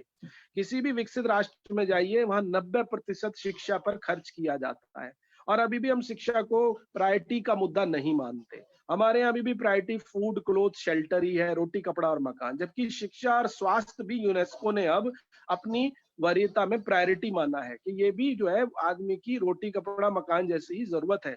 हमारे वेदों ने तो बहुत पहले ही कह दिया था कि जो बात वो ये कहते थे कि विद्या विहीनम पशु समानम। जब आप देखें कि ये भारत का आरटी लागू हुआ 2009 में, तो justice J S Verma committee ने भी पहले आधार वाक्य से ये लिखा, जो कि इतने वर्ष पहले ये बात हमारे ग्रंथों में कही गई थी, विद्या विहीनम पशु समानम। विद्या विहीन मनुष्य पशु के समान होता है, क्योंकि विद्या व्यक्ति के अंदर ऐसे ज्ञान को पैदा करती है। हमने विद्या से शिक्षा कब कर दिया? शिक्षा से शिक्षार्थी हो गया। हमारी परंपरा तो विद्या की थी, हम विद्यार्थियों की कामना करते थे। वैसे विद्यार्थी जो समाज के लिए सोचें, जो समाज के बारे में जो ये माने कि मेरा समाज के प्रति भी कोई कर्तव्य है। जो आज अगर दूषित हवा है और सुप्रीम कोर्ट ये कह रहा है कि दिल्ली की हवा जहर बनती जा रही है, तो उसमें क्या विद्यालयों को नहीं सोचना चाहिए? क्या हमारे विद्यालय के अध्यापकों को नहीं सोचना चाहिए कि ये हवा जहरीली कितनी बनती जा रही है कि छोटे छोटे बच्चों को जो है लंग्स के कैंसर हो रहे हैं? क्यों? क्योंकि हवा भी प्रदूषित हो गई, पानी भी प्रदूषित हो गया। आने वाले सालों में हमारे देश के अंदर हम सबसे प्रदूषित राष्ट्र बनने वाले हैं। तो क्या विद्यालयों का एक कर्तव्य नहीं होना चाहिए कि विद्यार्थियों को ये बताए कि कैसे पानी को, जो पहले 5-6 फुट जमीन में नीचे निकल जाता था, 100 फुट जमीन चला गया, अब तो जमीन में 300 फुट नीचे भी जाके महानगरों में पानी नहीं है। और अगर पानी समाप्त हो जाएगा तो हमारा क्या आधार बचेगा? रहीमन पानी राखिए, पानी सब ही मूल, कि पानी को रखना बहुत जरूरी हो जाएगा, क्योंकि अगर पानी ही नहीं होगा, विश्व की जितनी संस्कृतियां बसी वो पानी के आसपास, नदियों के आसपास बसी। दिल्ली की नदी यमुना एक नाला बन गई, राजनीतिक उपेक्षा का शिकार बन गई। विद्यालयों का कर्तव्य है अपने आसपास के पोखरों को, अपने जोहड़ों को, अपनी बावड़ियों को, अपने आसपास की नदियों को वो पुनर्जीवित करें। सरकार अपने स्तर पर कार्य कर रही है, नमामि गंगे परियोजना से सरकार ने प्रारंभ किया, लेकिन जब तक समाज इस रूप में नहीं सोचेगा कि भाई गंदगी अपने घर से बाहर निकाल देना, कोई उसका वो अपना घर साफ रखना और बाहर अपवित्र कर देना, ये भावना कहाँ से आती है? क्योंकि हम ये मानते हैं कि हम सब कुछ ये मान के चलते हैं सरकार है करेंगी, सरकार नहीं करेंगी, समुदाय को करना चाहिए। समुदाय को कहाँ से करेगा? जब समुदाय की शिक्षा दी जाएगी, और समुदाय की शिक्षा को जोड़ने का काम, समुदाय को शिक्षा प्रदान करने का कार्य विद्यालय करते हैं। इसीलिए कहा गया school is the miniature of the society. School is the miniature of the society. School समाज का प्रतिबिंब होते हैं, स्कूल समाज का आईना होते हैं। जिस देश में जैसे विद्यालय होते हैं वो राष्ट्र वैसा ही बन जाता है। अभी ताइवान के प्रधानमंत्री भारत आए थे, तो उन्होंने यहाँ के राजनेताओं से प्रश्न किया कि वो क्या है। सबने कहा हम राजनीतिज्ञ हैं। उन्होंने कहा हमारे यहाँ तो, उन्होंने अपना प्रोफेशन बताया, उन्होंने कहा कि मैं तो एक किसान का पुत्र हूँ, आज भी मैं खेती करता हूँ। हमारे यहाँ पर ये परंपरा है कि खेती तो कोई और करेगा और कोई काम करने वाला कोई और व्यक्ति होगा, और राजनेता का कार्य सिर्फ राजनीति करना होगा। वहां ऐसा नहीं होता, क्योंकि जब तक आप अपने मूल जो आपका जो कार्य है अगर आप उससे जोड़ेंगे नहीं, हाँ, तो 8वीं 10 पास हुआ गांव छोड़ देता है, 12वीं पास करता है तो जिला छोड़ देता है, और बीए और एमए कर लेता है तो अपना देश भी छोड़ने का सपना देखता है। और आज जो हम शिक्षा दे रहे हैं, हर व्यक्ति को बीटेक करवा रहे हैं, और वो हर बीटेक का विद्यार्थी अपने सपनों को अपने एमएस करने के लिए और अपने कार्य के लिए भारत से बाहर जाने का सपना देखता है। वो एडिलेड और न्यूयॉर्क और ऑस्ट्रेलिया और कनाडा बसना चाहता है। तो मैं अपने उन विद्यार्थियों से भी पूछता हूँ जो विश्वविद्यालय में आते हैं प्रमाण पत्र लेने, तो उनका ये कहना होता है सर वहां बहुत बड़ा पैकेज मिलेगा, वहां बहुत कुछ मिलेगा। मैंने उनसे कहा रहोगे तो वहां सेकंड सिटीजन ही, नागरिकता तो सेकंड ही मिलेगी आपको। आप अपने देश में अगर आप अपना अगर कुछ नहीं कर सकते, तो आप किसी और राष्ट्र के लिए भी उतना, चाहे आप कितना करें, आप वहां दोहरे ही रहेंगे। तो मुझे लगता है कि ये पूरा जो आज जो प्रश्न है वो इसी तरीके से हमें ले जाता है। हमें पुनः अगर शिक्षा व्यवस्था को समाज से जोड़ना है, तो शिक्षा व्यवस्था को एक रूपता की ओर लेके जाना पड़ेगा, और विद्यालयों को सेंटर ऑफ चेंज बनना पड़ेगा। और सेंटर ऑफ चेंज विद्यालय तब बनेंगे जबकि वहां के अध्यापकों के अंदर ये भावना जगानी होगी कि ये विद्यार्थी ही मेरे अपने बच्चों की तरह हैं, इनको भी मैंने उतना ही प्रेम देना है जितना मैं अपने बच्चों से प्रेम करता हूँ। और ये सिर्फ मेरी जीविका या आजीविका नहीं है, ये एक मेरे को यज्ञ की तरह, मेरे को ये अनुष्ठान की तरह कार्य मिला है, और ये कार्य मैंने अपनी पूरी मेहनत और पूरी की पूरे ईमानदारी के साथ करना है। और इस कार्य में मुझे लगता है कि कई ऐसे और छोटे छोटे से कार्य कर सकते हैं। एनएसएस जैसी संगठन जो है, जो राष्ट्रीय सेवा संगठन है, भारत के नेशनल सोशल सर्विस स्कीम है, उनके कार्यों को उनका हम कर सकते हैं। आसपास के विद्यालय अपने आसपास के गांव को अडॉप्ट कर सकते हैं। हम जिस विश्वविद्यालय में काम करते हैं, आदरणीय रेड्डी साहब के नेतृत्व, हमने कुछ गांव को हमने अडॉप्ट किया हुआ है। दिल्ली के देहात में भी कई गांव हैं, ऐसे हमने 17 गांव अडॉप्ट किए हुए हैं। उन गांवों में जाके पढ़ाना, उन विद्यार्थियों की बातों को सुनना। जब तक कॉलेज का विद्यार्थी स्कूल के विद्यार्थी से नहीं मिलेगा, अपने संस्मरण उनके साथ आपस में वो आदान प्रदान नहीं करेगा अपने और हर विद्यार्थी कॉलेज का स्कूल में जाके अपने संस्मरण बताए, उन बच्चों को भी कुछ ना कुछ दे, और कॉलेज भी के अध्यापक भी विद्यालयों में जाके कक्षा लें, ताकि वो एक तरह का अपना उनका एक ओरिएंटेशन का कार्य करेंगे। तो ऐसे कार्य में एनएसएस और एनसीसी जैसी जो संस्थाएं हैं वो बहुत बड़ा रोल प्ले कर सकती हैं। वो एक बहुत बड़ा, एक तरीके से मैं कहूंगा कि एक कड़ी को जोड़ने का कार्य कर सकती हैं। तो मुझे लगता है कि बहुत और तरीके के भी यहाँ पर कार्य मैं बता सकता हूँ, लेकिन समय का बहुत सारा अभाव भी है। और मुझे लगता है कि जब हमारे से पहले हमारे आदरणीय राव साहब ने पूरा का पूरा रोड मैप प्रस्तुत किया, मैंने थोड़ा सा एक दूसरे बिंदु को प्रस्तुत किया है, कुछ प्रश्नों को आपके सामने रखा है, क्योंकि जब तक हम अपने अंदर नहीं झांकेंगे और अगर हम ये नहीं देखेंगे कि हम क्या थे, हम क्या हैं और क्या होंगे अभी, जो कि वो कहा करते हैं हमारे राष्ट्र कवि के, आइए मिलकर विचारे समस्याएं सभी, कि हम क्या थे, क्या देश था, क्या देश की मेधा थी, क्या देश के अंदर क्या नायक हुए और हम क्या हैं। एक बार एपीजे अब्दुल कलाम से प्रश्न किसी ने किया कि बिफोर इंडिपेंडेंस और आफ्टर इंडिपेंडेंस में आपको क्या अंतर नजर आता है, तो वो कहते हैं कि बिफोर इंडिपेंडेंस और आफ्टर इंडिपेंडेंस में मुझे एक ही अंतर नजर आता है, वो है role of lack of able role models, कि हमारे पास आज और तब में रोल मॉडल्स की कमी है। तब हर शिक्षक एक रोल मॉडल होता था। आज भी गांव में अध्यापक को ये माना जाता है कि वो सबसे बड़ा रोल मॉडल है। वैद्य और वैद्य जिन्हें डॉक्टर कहा जाता है और शिक्षकों को समाज में सबसे ज्यादा सम्मान मिलता था। आज ये दोनों संस्थाएं पूरी किस तरीके से गायब हो गई। समाज को आईना दिखाने का कार्य हमेशा गुरुओं ने, वैद्यों ने किया है, लेकिन आज ये दोनों संस्थाओं को हमने बिल्कुल पीछे कर दिया। और ये इसकी वजह ये रही कि समाज ने इनको जो यथाचित सम्मान देना चाहिए था, उसमें समाज कहीं ना कहीं पीछे हट गया। तो मुझे लगता है कि जब तक ये दोनों वर्ग आगे नहीं आएंगे, अगर हम अपनी शिक्षा व्यवस्था को और अपनी चिकित्सा व्यवस्था को नहीं संभालेंगे, इस पूरे कोविड के दौर में शिक्षा और शिक्षाविदों ने और हमारे स्वास्थ्य कर्मियों ने ही इस देश को संभालने का कार्य किया। तो मुझे लगता है कि ये देश जो है अपने जब तक हम अपनी एंशिएंट से लेकर के मॉडर्न तक के बीच में एक ब्लेंडिंग का कार्य नहीं करेंगे, हम नरमीन को अर्वाचीन से नहीं जोड़ेंगे, तब तक हम पुनः विश्व गुरु बनने का जो सपना देख रहे हैं, वो सपना हम तब तक नहीं देख पाएंगे जब तक कि हम अपने देश के विद्यालयों को नहीं संभालेंगे, अपने देश के अध्यापकों के अंदर जो है वो चेतना नहीं जागृत करेंगे कि वो राष्ट्र के कर्णधार हैं। तो मुझे लगता है कि ये आज का ये वेबिनार जो विद्या भारती के सौजन्य से किया गया है, ये हमें आज इसी प्रकार का मंच देता है। और मुझे लगता है कि हम अपने इस कार्य से एक समाज को एक नए तरीके के हम निर्माण का कार्य कर रहे हैं। मैं इस कार्य के लिए अपनी पूरी ऊर्जा के साथ आपके साथ जुड़ा हुआ हूं। और मुझे अगर किसी भी मंच से आप बुलाएंगे, हम दिल्ली में ऐसे कई कार्यक्रम चलाते हैं। पर्यावरण के लिए हम लोगों ने कार्य कर रखा है, श्रमदान कार्यक्रम आयोजित करते हैं। हर शनिवार इतवार विद्यार्थियों को हम कंपलसरी समाज के लिए कुछ घंटे देने का कार्य हम करते हैं, उनसे एक प्रण लेने का कार्य करते हैं कि वो अपने जीवन के बहुमूल्य कुछ समय समाज को देंगे, क्योंकि ये समाज है जो आपका निर्माण करता है। और जब तक आप इन प्रश्नों का निराकरण नहीं करेंगे, अपने अंतस को नहीं जगाएंगे, तब तक हम एक विश्व गुरु के तौर पे फिर से पुनर्स्थापित नहीं हो पाएंगे। तो मैं अपने इन विचारों के साथ, आपने मुझे समय दिया, मैं आपका बहुत बहुत आभार व्यक्त करता हूं और आपको प्रणाम करता हूं।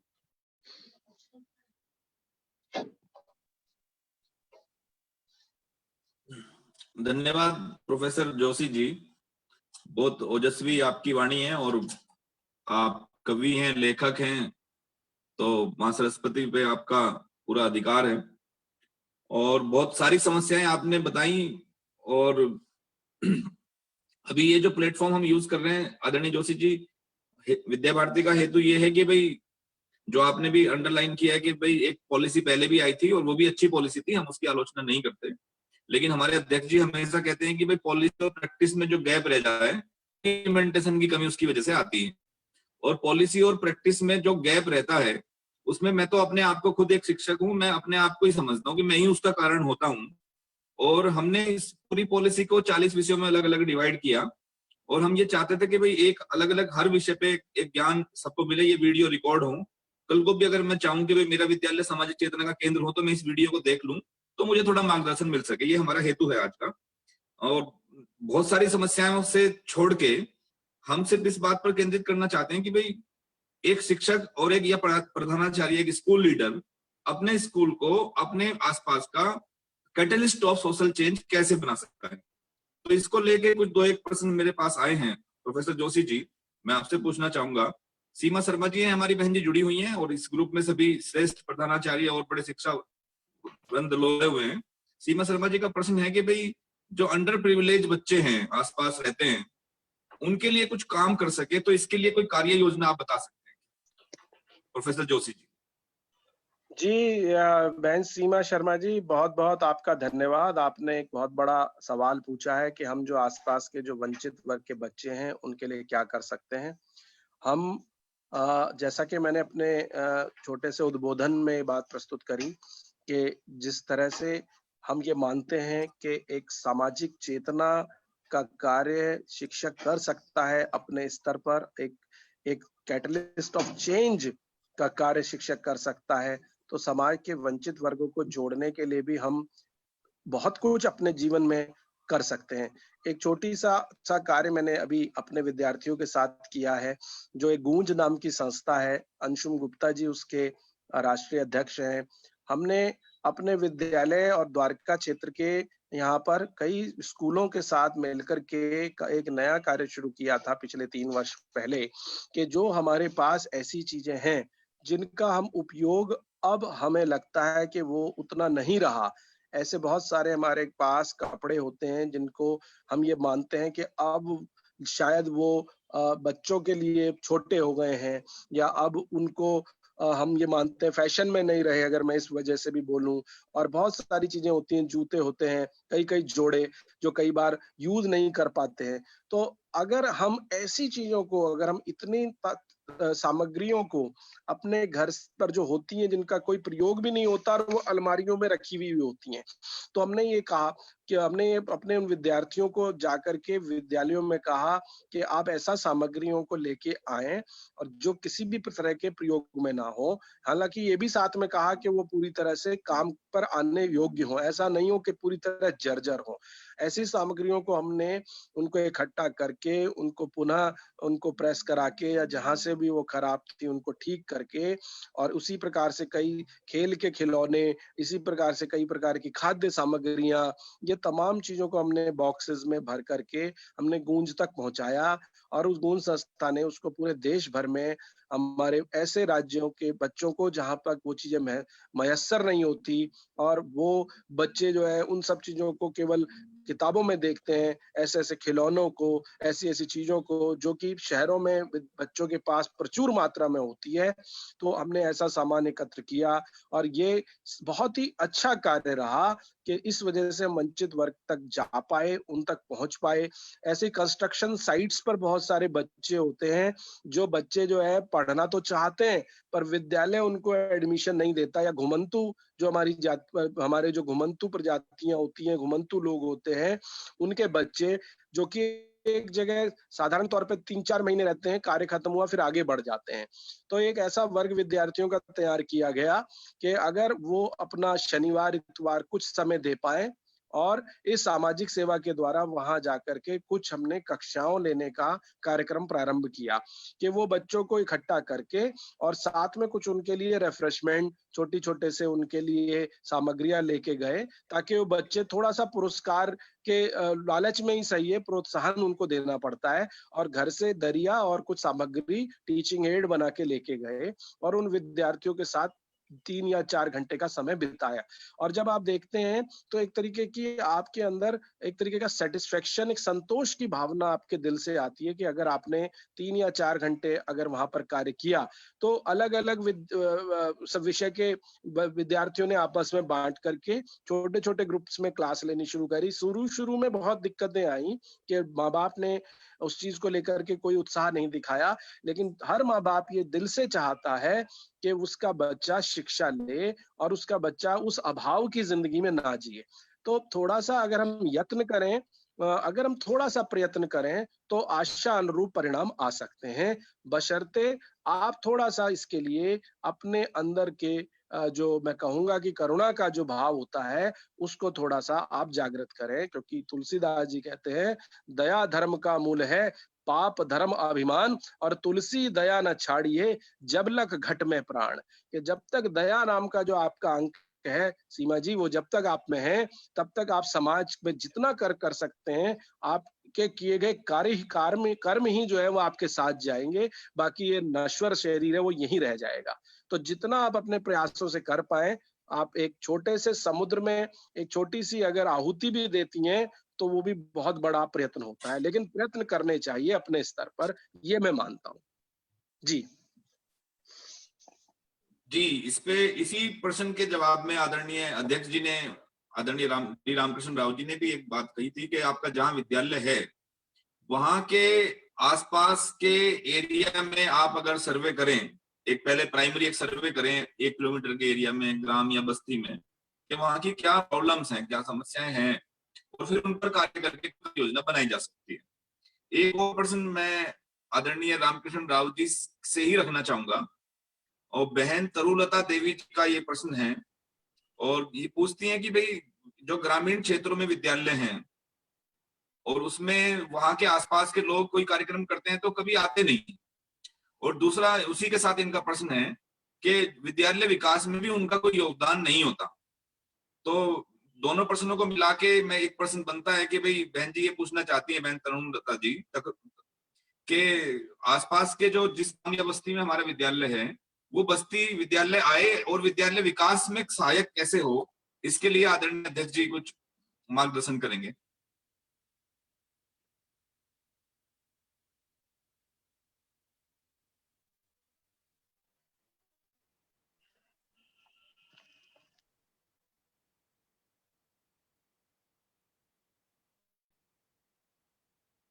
सर आप शायद म्यूट हैं, आप म्यूट नहीं, है सर, अभी अनम्यूट होना पड़ेगा।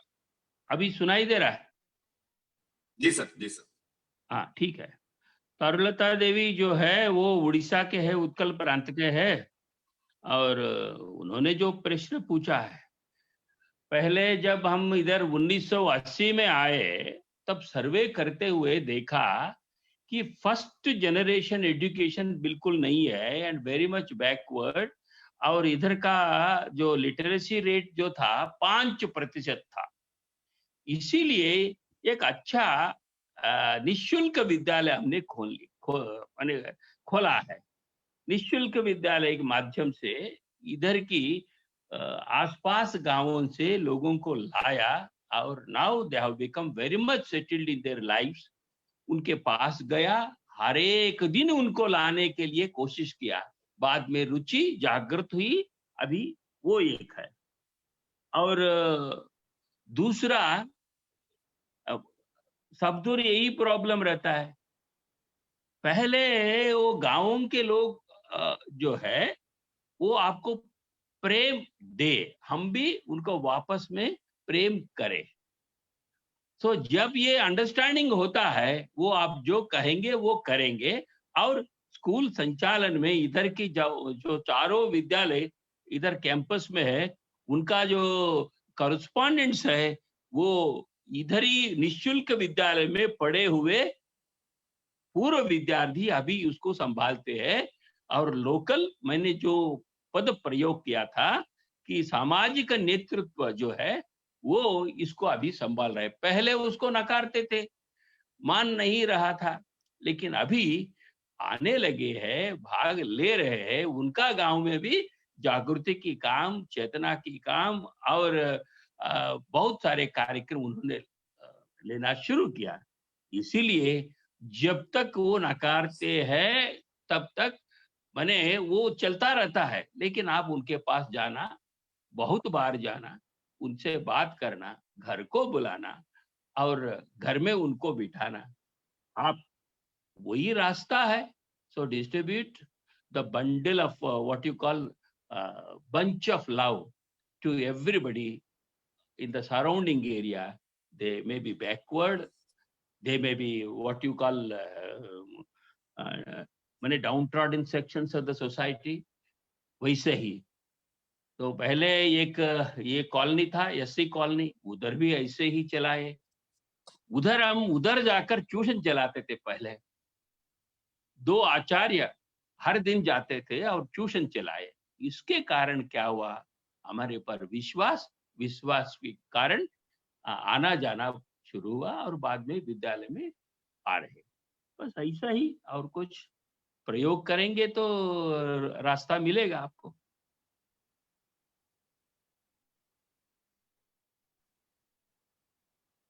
एक प्रश्न है प्रोफेसर जोशी जी, क्योंकि आपने सुकरात का नाम लिया था और आपने हिंट किया था कि भाई हम अभी भी उसमें ही उलझे हुए हैं, सुकरात की फिलॉसफी में।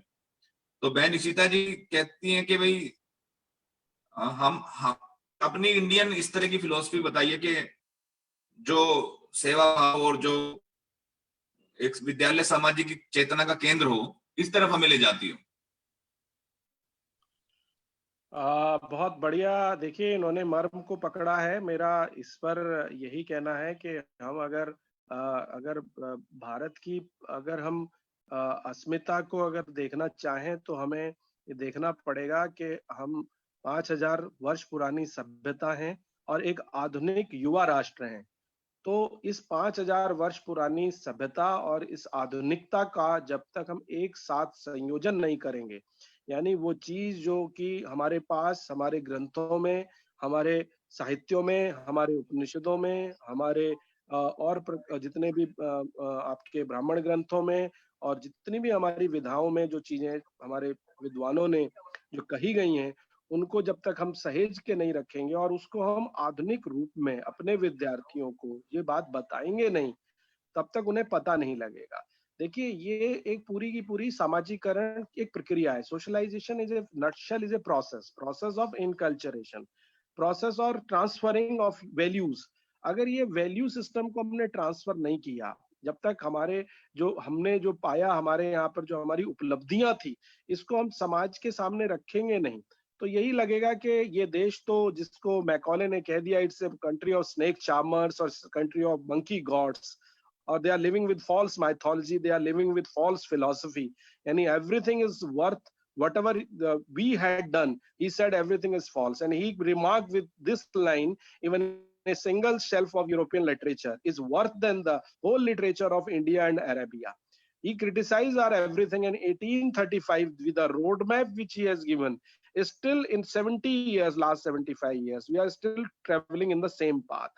हम अभी भी अपनी शिक्षाओं में, अपने दर्शनों में उन मनीषियों का योगदान जो हमारे जो ऋषियों ने किया, जो उन्होंने जो ये गुण बताए कि प्रथमम न अर्जितम विद्या, द्वितीयम न अर्जितम धनम, तृतीयम न अर्जितम पुण्यम, चतुर्थम किम करिष्यति।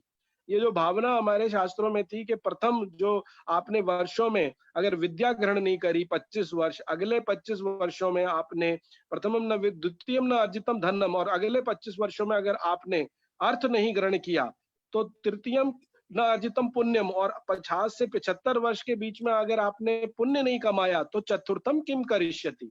तो आप उसके बाद क्या करोगे जब आप वृद्धावस्था में असहाय हो जाओगे।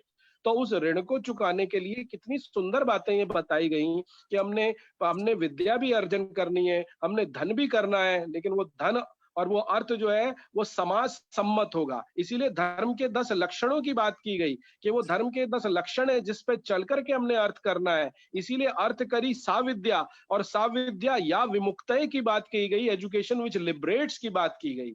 और तो ये तमाम जो बातें थी, जो हमारे मनीषियों ने जो साइंटिफिक टेम्परामेंट जो दिया, जो हमारी वैज्ञानिक खोज थी, और जो सुश्रुत और चरक ने जो मेडिसिन पर जो आविष्कार किए, और जो पाइथागोरस ने जिसे प्रमेय कहा, जिसको आर्यभट्ट ने जिसका इनोवेशन किया, जिसका रूपांतरण किया, उन तमाम चीजों को अगर आज की पीढ़ी को अगर सरल शब्दों में आपने उन्हें नहीं समझाया, और वो विषय संस्कृत जैसी भाषाएं, हमारे इतिहास और हमारा दर्शन को अगर ये कह दिया जाए उसको लेने वाला आज कोई नहीं है, तो इसमें कोई अतिशोक्ति नहीं है। हमने बच्चों को आईटी और आईसीटी पर इतना ज्यादा उनका ध्यान केंद्रित कर दिया कि हर बच्चे को आईटी और आईसीटी और बीटेक करना एक प्रकार का परम धर्म हो गया।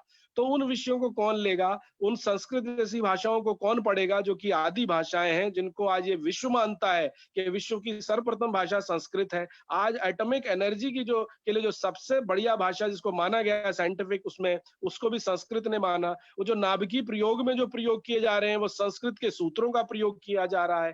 तो वो तमाम चीजों को अगर अपने विद्यार्थियों के सामने नहीं रखेंगे तो उन विद्यार्थियों को उसके बारे में पता ही नहीं चलेगा।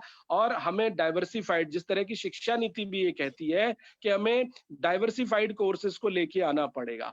एक लीक पे चलने वाली पद्धति से हमने ऊपर उठना पड़ेगा, क्योंकि लीक गाड़ी चले, लीक ही चले कपूत, और लीक छोड़ के तीन चले शायर सिंह सपूत, के जो तीन लोग होते हैं जो लीक से हटकर चलते हैं, या तो शायर या सिंह या सपूत, बाकी तो समाज लीक पे ही चलता है।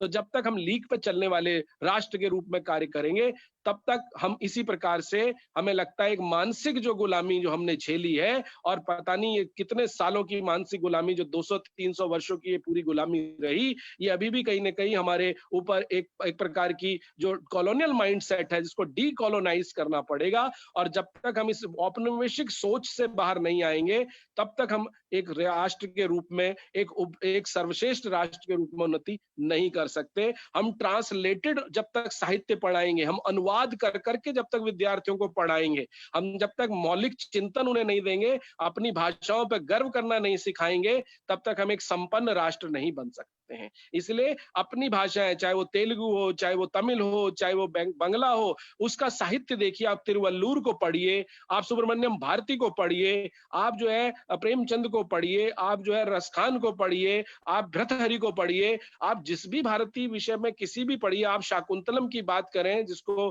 कालिदास ने लिखा, कुमार संभव और मेघदूतम, जिनको कहा जाता है शेक्सपियर ऑफ इंडिया। शेक्सपियर तो उनके आसपास भी कहीं नहीं भटकता, अगर आप कालिदास के विषय में, अगर आप उनके उपन्यासों को पढ़ाएं अपने विद्यालयों में। तो वो तमाम चीजें जो हमारे विद्यार्थियों को पढ़नी चाहिए थी। और मुझे राधा कृष्णन जी की वो बात याद आती है पुनः, कि वो कहते हैं हमने विजडम के लिए हमने कहीं ना कहीं we lost wisdom into a knowledge, and we have lost knowledge into just information, and now we have lost information into just data collection. What we are trying to do, we are only collecting the data. हम केवल आंकड़े एकत्र कर रहे हैं। हम ज्ञान और बुद्धि वाला जो राष्ट्र होता है, वो आज केवल सूचना पर आके कट गया, वो टिक गया। वो केवल कौन बनेगा करोड़पति देख करके ये मान लेता है, यही सब कुछ जो कह रहे हैं अमिताभ बच्चन जी, इन्हीं को उन्होंने जो बता दिया वही सब कुछ सत्य है। वो हम जो बुद्धि, मनसा, प्रज्ञा, जो हमारी निध्यासन था, श्रवण मनन निध्यासन की जो पूरी की पूरी परंपरा थी, जो पूरा का पूरा उपनिषदिक सिस्टम था, जो पूरा डिस्कोर्स था, जिसमें मंडन मिश्र का आप अगर संवाद पढ़ें, और जिसमें आप विद्योत्तमा और कालिदास का संवाद पढ़ें, और इस तरह के शास्त्रार्थ जो हुआ करते थे, जो पूरा एक डायलॉगिक सिस्टम था, जो पूरा का पूरा संवाद आधारित शिक्षा थी, जिसके अंदर प्रश्न पूछने की आजादी थी, जहां पर परितः प्रश्न की भावना का से कार्य किया जाता था, और शास्त्रार्थ एक तरीका होता था विद्यार्थियों को ज्ञान देने का। आज हमने उसमें सिर्फ रटंतु तोता पद्धतियां, क्रैमिंग करना, और जो बच्चों ने क्रैम किया वो 3 आवर्स के एग्जाम में उलट जाना, सबको जो है जेई ट्रिपल मेंस की तैयारी कराना, कोटा में इंडस्ट्री बनाना, और वहां से जो हर बच्चे को अगर आईआईटी में ना मिले तो हमने एक जो है एक विक्षिप्त और एक अभिशप्त भविष्य का निर्माण करना, और एक कोचिंग इंडस्ट्री खड़ी कर दी, एक पैरेलल शिक्षा के साथ एक नया सिस्टम खड़ा कर दिया। तो ये एक प्रकार से हमने क्या किया, हमने इस पीढ़ी को क्या दिया, हमने इनको केवल हताशा, कुंठा और एक प्रकार का एक संत्रास का माहौल पैदा कर दिया। और जब तक हमने डाइवर्सिफाइड नहीं करेंगे, हम उनको हर तरीके की शिक्षा के लिए नहीं बांटेंगे कि कोई भी कार्य करो, वो कार्य आपको आत्मसम्मान की भावना जगाए, तब तक हम एक राष्ट्र के रूप में हम एक अच्छी शिक्षा नीति की जो कल्पना जो कर रहे हैं, वो तब तक पूरी नहीं हो पाएंगी जब तक हम उनके अंदर ये स्वाभिमान का भाव नहीं डालेंगे। जी धन्यवाद। जी, मैं फिर से एक प्रश्न मेरा आदरणीय डी रामकृष्ण राव जी से है। मैं भाई साहब से क्षमा भी चाहूंगा, मैं बार बार आपको कष्ट दे रहा हूँ। आपने खुद के अपने जीवन में बहुत बड़ा प्रकल्प गुडिलेवा नामक स्थान पे स्थापित किया है, और एक महाविद्यालय में प्राचार्य का काम छोड़ के आपने एक सीबीएसई स्कूल और जो क्षेत्र के पूरे गांव में जुड़ा हुआ सब, जिसकी एक पहचान है राष्ट्रीय स्तर पर, तो मैं भाई साहब से अनुरोध करूंगा कि गुडिलेवा का जो हमारा प्रकल्प है उसमें सामाजिक सरोकार या जो हम कहते हैं विद्यालय दीवार विहीन समाज, विद्यालय में विद्यालय समाज में, उसको लेके कुछ विशेष जो कार्य हो रहे हैं वो भाई साहब रखेंगे तो सब सुनने वालों को उसका लाभ। मैं बहुत संक्षेप में बताऊंगा। एक है, इधर हमने 40 गांवों से संबंध रखा है और 40 गांवों में संबंध के कारण हर गांव में परिवर्तन हुआ। कैसे परिवर्तन हुआ? एक जो युवा पीढ़ी है उनका मन में यही क्या इम्प्रिंट हो गया कि हम गांव के लिए कुछ ना कुछ करें। Actually, backwardness is the watchword of every village when we reached in 1980. मानी इतनी माने पॉवर्टी थी, देखकर बहुत दुख लगा। कैसे इसको बदलाव करना, ये सोचकर हमने जो है एक लिटरेसी, दूसरी जो है ये मैंने जो उल्लेख किया, ये संस्कार केंद्र, मातृ मंडली, भजन मंडली, ट्यूशन सेंटर्स और उनका सरकारी विद्यालय ठीक चले, ऐसे हर एक आचार्य से बात हमने किया। ऐसे 2 साल हर एक गांव गया, हर एक से बात किया, सर्वे किया। ये सर्वेक्षण के बाद हमने प्रायोरिटाइज किया। ये होने के बाद हमने अलग अलग कार्यक्रम की रचना की। पहला काम ये किया कि फर्स्ट जनरेशन एजुकेशन के लिए एक निःशुल्क विद्यालय हमने इधर स्थापना की। बाद में उनका स्वास्थ्य जो है गांवों में बहुत क्या है, स्वास्थ्य का ऐसी व्यवस्था, स्वास्थ्य परिरक्षण की व्यवस्था उधर बिल्कुल नहीं था। पूरा 2 लाख आबादी के लिए एक ही प्राइमरी हेल्थ सेंटर था। इसीलिए हमने एक हॉस्पिटल को एस्टैब्लिश किया, डॉक्टर को हमने नियुक्त किया। बाद में हर गांव जाना शुरू किया and medical care and health education was second aspect which we have taken care. And then बाद में गांवों में जाना, गांवों से उधर की जितने सारे सोशल लीडरशिप, ऐसा मैंने बताया, उनसे संपर्क करना, ऐसा किया। एंड इधर की जो मशीनरी, एडमिनिस्ट्रेटिव मशीनरी, उन सबसे संपर्क किया। All the government departments were contacted and they were linked to the people. That means there was no link between networking between the people and the government machinery. Government machinery was doing something and these people's requirements are some more. इसीलिए वो networking हमने किया है।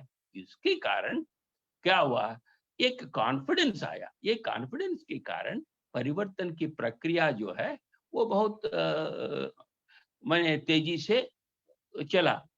और बाद में हम मिलकर बहुत सारे कार्यक्रम किए हैं। सोशल फंक्शंस हमने किया है और बाकी कल्चरल फंक्शंस हमने ज्यादा किया है। और हर गांव का उत्सव जो है वो उत्सव हमारा उत्सव मानकर हमने सहायता की। और उस समय हम जब इधर आया था, ये था कि संस्कृति जो है उसके लिए ज्यादा क्या ध्यान नहीं देता था, वो उपेक्षित किया जाता। इसीलिए उस पर ही हम जोर देना शुरू किया। इसीलिए so the transformation which took place, it took 20 years. 20 years के बाद literacy rate and then development and linking of government machinery with the common people, our Matru-Shakti Jagaran, and educating what you call ये next ये नशा विमुक्ति, इसके लिए बहुत अच्छा कार्यक्रम हमने चलाया। इसके कारण वो भी बहुत कम हुआ। आज युवा पीढ़ी जो आसपास गाँव में है, वो नशा से बहुत दूर रहते हैं, क्योंकि young people are attached to this school. तो नेचुरली उनका भी माने अच्छा प्रभाव है विद्यालय का।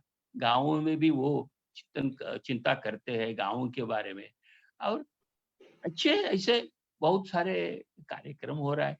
It's a continuous process. ये प्रोसेस के कारण लोगों से अच्छा संबंध रखना, उनसे करवाना और सब मिलकर करना, यही सूत्र है। And one thing is that principal is the leader.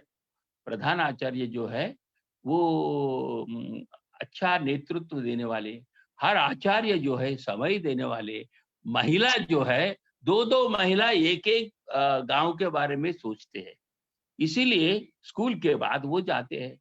ऐसे पूरा प्रक्रिया चली। अभी क्या परिवर्तन आए हैं ने मुझे ज्यादा बताना नहीं। इधर जो जो आए हैं वो ही ज्यादा बता सकते हैं, लेकिन एक प्रयोग हुआ और भी प्रयोग होना है, इतना मात्र मैं बता सकता हूँ। धन्यवाद।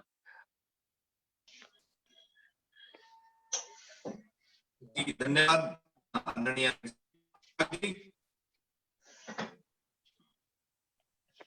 अनुराग जी, मेरी आवाज आ रही है आपको? जी भाई साहब, आ रही है। जी, आप संभालिए।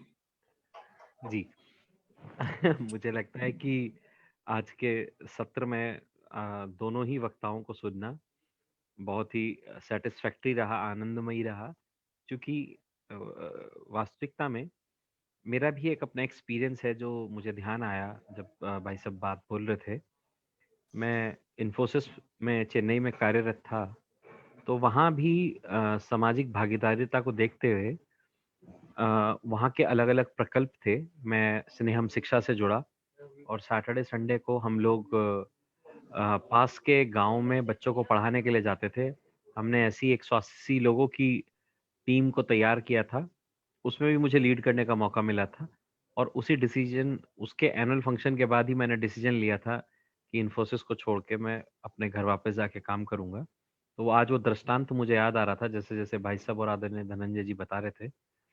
तो ऐसा संभव है, बिल्कुल है।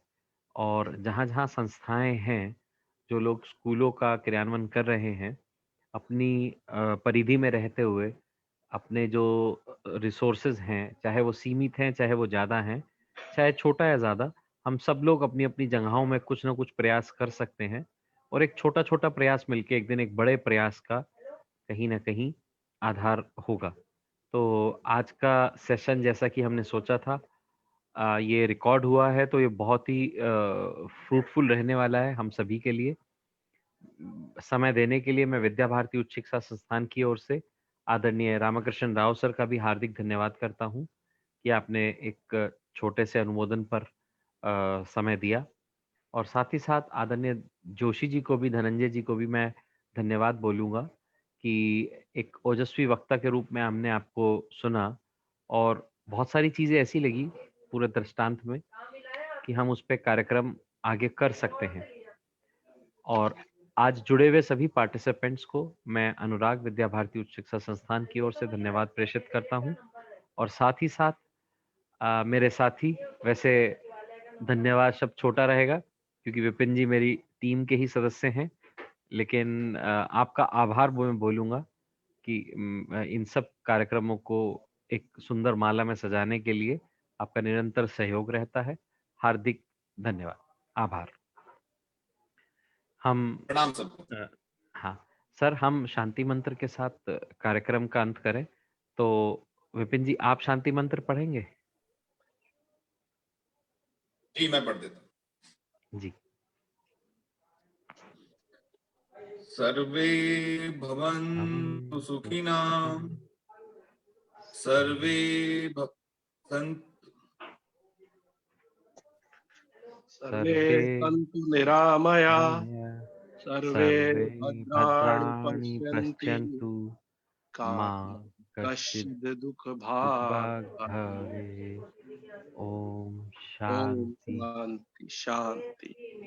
शांति। धन्यवाद।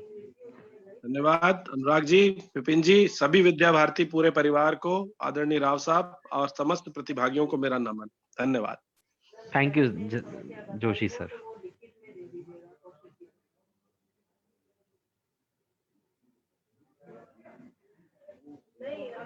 आप सभी लाल बटन दबाकर लीव कर सकते हैं।